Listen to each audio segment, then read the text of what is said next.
सप्रेम जयजित आज गोटे बड़ खुशी कथा आज गोटे बहुत दिन पुराणा कविता मोर मन पड़ा सेटा हूँ सृष्टिर स्रष्टा किए आम समस्ते भावती कौन सृष्टिर जड़े कि स्रष्टा अच्छी ना एत गुड़ा सब संसार चलती कि सब नियंत्रण कर बिना पितार पुत्र हुए बिना स्रष्टार सृष्टि हुए आम आम मतरे यहाँ हूँ गोटे अभ्यास आम स्रष्टा गुड़ा अच्छी से सृष्टि पालन कर बहुत गुड़ा पाप कर तुमको एत गुड़ा लोक सब चल कारण बहुत स्रष्टा बहुत कष्ट पाई तुमको चलती तेणुक स्रष्टा प्रकृतर किए जदि से स्रष्टा तार स्रष्टा किए तार किए तो स्रष्टा थे ना से कौन मनु मन हो गला बिना बापार तो पुओ हुए बिना स्रष्टा तो सृष्टि हुए स्रष्टा को जदि सृष्टि के स्रष्टा कला ताले स्रष्टा को सृष्टि कला किए तार स्रष्टा जदि से कहीं ना से आपे आपे संसार भी आपे ये जीवात्मा भी मनुष्य भी आत्मा आपे आपे सब आत्मार खेल ये वेद कही आत्मन आकाश सम्भूत आकाश तो वायु वायु अग्नि अग्नि रु अदध्या पृथ्वी प्रथम आसला कि आत्मन आकाश सम्भूत आत्मारू आकाश तैयार आकाश रु वायु वायु अग्नि अग्नि रु आप रु अदध्या पृथ्वी पंच महाभूत जहाँ भर सृष्टि से हूँ आत्मा आत्मा को आम कौन कले आत्मा निंदित दुराचार से नुहे भव पार आम कौन कले ना आत्मा हूँ खराब मंदिर पाखे गुरुतल पड़ी कि ठाकुर पाखे मुझे पापी आत्मा मूढ़ा आत्मा मोर ज्ञान ना मो अज्ञान देखा बहुत टंका रोजगार कर मूढ़ मूर्ख अज्ञान किंतु ये हूँ गोटे छलना छलना किसी समाधान मिलेनि गुरुधर प्रकृतर तत्वज्ञानी गुरुधर जी कि योग मार्ग जानते जी वेद तत्व जानते जे गुरु जाने वेद तत्व निर्गुण ब्रह्म ज्ञान तो तेणुक से जो गुरु वेद तत्व जानी था गुरु को जाओ किसी गुरु अच्छा वेद जाना कि वेदर विचार कर शिखा वेद विचार तत्व जानी भव सागर तर प्राणी वेदर विचार करवाटा हूँ बड़ जिस वेद लिखी नाना मते मूर्ख को खंडवा निमते वेद तो बहुत प्रकार लिखी से लेखा को कहीं बाट पाइबे कारण हूँ ये कौन पशु बड़ी दे सेपट कौन गला ना नहीं मंदिर पाखे दुर्गाटे बागे देखिए पंछी बड़ी देले छेली बड़ी देले कुकुड़ा बड़ी देले मोर नर बड़ी भी दूसरे आगुरी आम भारत लोक मैंने यही मनीष समाज देखुला नर मनीष को मनीष मारिकी रक्त दूसरा बाटी यही मनीष देखुला सतीदाह प्रथा होता नारी मान को जदि स्वामी मरीगला से दाह कर अग्निकुंड दाह कर यही तो मनीष विचार श्रेणी लोक भारत वर्ष से अंधविश्वासी नर भी एवं अच्छा से ज्ञान है तेणुक मोर कविता लिखनी कौन स्रष्टा हुई देवे सृष्टि पादे पड़ी सृष्टि की कही बड़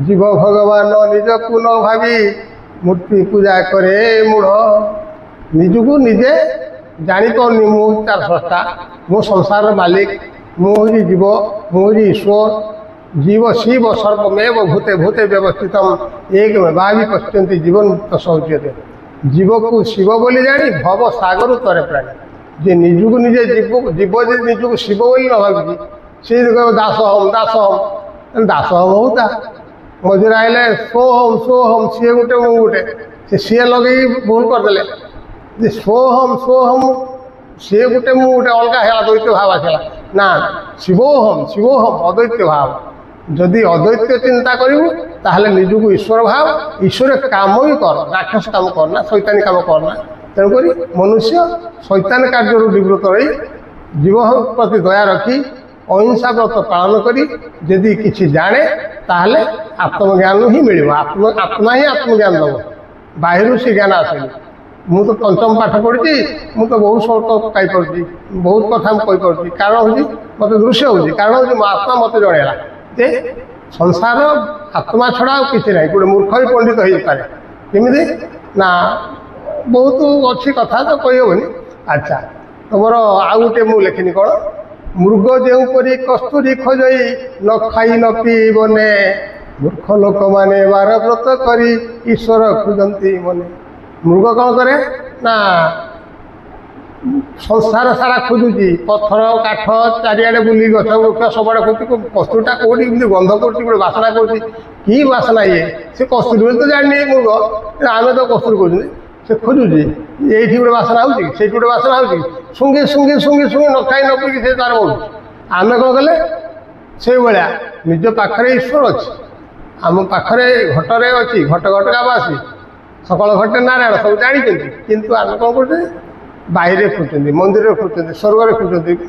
ତେଣୁକରି କେଉଁଠି ଥାଆନ୍ତିନି। ନିଜେ ଯେତେବେଳେ ଆମେ ସ୍ରଷ୍ଟା, ଆମେ ଯାହା ଭାବୁଛନ୍ତି ଆମ ମନରୁ ଆସୁଛି, ଆମ ମନ ହିଁ ଈଶ୍ୱର। ମନ ଏବଂ ମନୁଷ୍ୟାଣ କାରଣବଦ୍ଧ ମୁଖାଏ। ଆମ ମନ ଯଦି ଭଲ ସୁବୁଦ୍ଧିରେ ଚାଲିଲା, ସୁଜ୍ଞାନ ଦେଲା, ଆମେ ହେଇଯିବା ଜଣେ ସନ୍ଥ ସାଧୁ। ଆମକୁ ଯଦି ଦୁର୍ବୁଦ୍ଧି ମିଳିଲା, ଦୁର୍ବୁଦ୍ଧି କାହିଁକି ଦେଲା? ଆମ ଚିନ୍ତାଧାରା, ଆମ ଚେତନାରୁ, ଅଜ୍ଞାନତାରୁ। ଆମର ଯେଉଁ ଅଜ୍ଞାନତା ରହିଲା ଆମ ଭିତରେ, ସେ ଅଜ୍ଞାନତା କ'ଣ? ଗୋଟେ ହେଲା ମୋର ଜ୍ଞାନାଞ୍ଜନ ସଳାକା। ଜ୍ଞାନ ଯେତେବେଳେ ହେଇଯିବ ତୁମକୁ ସବୁ ସଂସାର ମାନେ ସବୁ ତୁମକୁ ଭଲ ଲାଗିବ। ଅଜ୍ଞାନ ତିମିରାନ୍ଧସ୍ୟ ଜ୍ଞାନାଞ୍ଜନ ସଳାକୟା ଚକ୍ଷୁର୍ ମିଳିତଂ ଯେନ ତସ୍ମୈ ଶ୍ରୀ ଗୁରୁଭେନ। କିନ୍ତୁ ଗୁରୁ ଆଗେ ଧଇଲନି। ଗୁରୁ ଧଇଲେ ସିନା ଜ୍ଞାନ ଅଞ୍ଜନ ପାଇବ। ଜ୍ଞାନ ଅଞ୍ଜନ କେମିତି ମିଳିବ? ଗୁରୁ ଦେବେ। ଆମେ ସେ ଜ୍ଞାନ ଅଞ୍ଜନ ପାଇବେ ସମସ୍ତେ ଚେଷ୍ଟା କର। ଗୁରୁ ମାର୍ଗୀ ହୁଅ, ଯେତେ ଦୂର ଯୋଗ ମାର୍ଗରେ ରୁହ, ସଦ୍ଗୁରୁଦେବ ଶ୍ରୀମୁନି ମହାରାଜଙ୍କର ଶିଷ୍ୟ ହୁଅ, ହେଲେ ସଂସାର ବଦଳିବ। ନହେଲେ ବିନାଶର ସମୟ ଆସିବ, ବିନାଶ ବି ହେଇଯିବ, ସଂସାର ବିନାଶ ହେଇଯିବ। ଯଦି ସମସ୍ତେ ଏଇଭଳିଆ ହେବ, ମଦ ମାଂସ ଖାଇକି ଆନନ୍ଦରେ ମୌଜୁସ କରିବ, ଯେତେ ଡେଭଲପମେଣ୍ଟ ହେଲେ କ'ଣ ହେବ? ଆପଣଙ୍କର ନିଜର ଚରିତ୍ରଟା ସୁଭଙ୍ଗ ହୋଇଛି, ସେ ପର୍ଯ୍ୟନ୍ତ ଆପଣ ସେ ତଳେ ରହିଲେ, ଉପରକୁ ଗଲେନି। ଆହୁରି ପିଲାମାନଙ୍କୁ ବି ନଷ୍ଟ କଲେ, ଆପଣ ଭବିଷ୍ୟତ ନଷ୍ଟ ସଙ୍ଗେ ସାଙ୍ଗେ ପୂର୍ବ ପିଢ଼ିମାନଙ୍କୁ ବି ଖରାପ ଆଡ଼କୁ ନେଇଗଲେ। ପୁରା ଡିଜେ ବାଜିବ, ହଜାର ହଜାର ଟଙ୍କା ମରୁଛନ୍ତି ବର୍ଷକୁ, ତଥାପି ସେ ଡିଜେ ବନ୍ଦ ହେଉନି। ଡିଜେ ପାଇଁ ଛପିଲା। ଗୋଟେ ଠାକୁର ଭକ୍ତି ଭାଗରେ ଲୋକ ଠାକୁର ପୂଜା କରୁଥିଲେ। ବର୍ତ୍ତମାନ ତୁମେ କ'ଣ କରୁଛ ନା ଡିଜେ ବଜେଇକି ମଦ ପିଇକି ନାଚୁଛ। ଏଇଟା ହେଉଛି ଭକ୍ତି ଭାବ। ଭକ୍ତି ଭାବରେ ମଣିଷ ଭଲ ମଣିଷ ହୁଏ, କିନ୍ତୁ ତୁମେ ଭକ୍ତି ଭାବରେ ଭଲ ମଣିଷ ହେଇପାରିଲେ। କାହିଁକି ନା ତୁମର ଗୋଟେ ଆନନ୍ଦ ଉତ୍ସବରେ ଚାଲିଛି ତୁମ ମନ୍ଦିରଟା। ଆନନ୍ଦଟାର ଭଲ, ଆନନ୍ଦ ହିଁ ଈଶ୍ୱର। ଆନନ୍ଦଟା ଖରାପ ନୁହେଁ। ଆନନ୍ଦ କୋଉଳା? ବ୍ରହ୍ମାନନ୍ଦ ଭୋଗ କର। ଶାନ୍ତି ମନରେ, ଆନନ୍ଦ ମନରେ, ସ୍ଥିର ମନରେ ଯେଉଁ ଆନନ୍ଦ ମିଳେ, ସେଇଟା ହେଉଛି ହଜମ ହେବ ଆମର। ଆମେ ଯେଉଁ ଭେସିଆ ହେଇକି ନାଚ, ଗୀତ, ଡ୍ୟାନ୍ସ, ସିନେମା, ଥିଏଟର ଏହାକୁ ଦେଖିକି ଆମେ ଯଦି ଭେସିଆ ହେଇକି ଡିଜେ ପାଖରେ ନାଚିବା, ଆମେ ଅମଣିଷ ରାକ୍ଷସମାନେ ସେଇ କର୍ମ କରୁଥିଲେ। ଆଗ ଯୁଗରେ ସୁରାପାନ କରି ଶୁଣିବା କଥା କିଏ ଦେଖିକିନା କରିଥିଲେ। ମଦ ମାଂସ ଖାଇ ନର୍ତ୍ତକୀମାନେ ନାଚୁଥିଲେ, ସେମାନଙ୍କୁ ଅସୁର କୁହାହେଉଥିଲା। ଅସୁର, ସେମାନଙ୍କର ସ୍ୱର ଠିକ୍ ନଥିଲା, କର୍କଶ ଥିଲା। ଯାହାର ସ୍ୱର ଠିକ୍ ସେ ହେଉଛି ଦେବତା। ଯାହାର ଦେବତାଙ୍କୁ ସୁର କୁହନ୍ତି, ରାକ୍ଷସଙ୍କୁ ଅସୁର କୁହନ୍ତି। ତାଙ୍କର ବେସୁର ମାନେ କର୍କଶ ଭାଷା।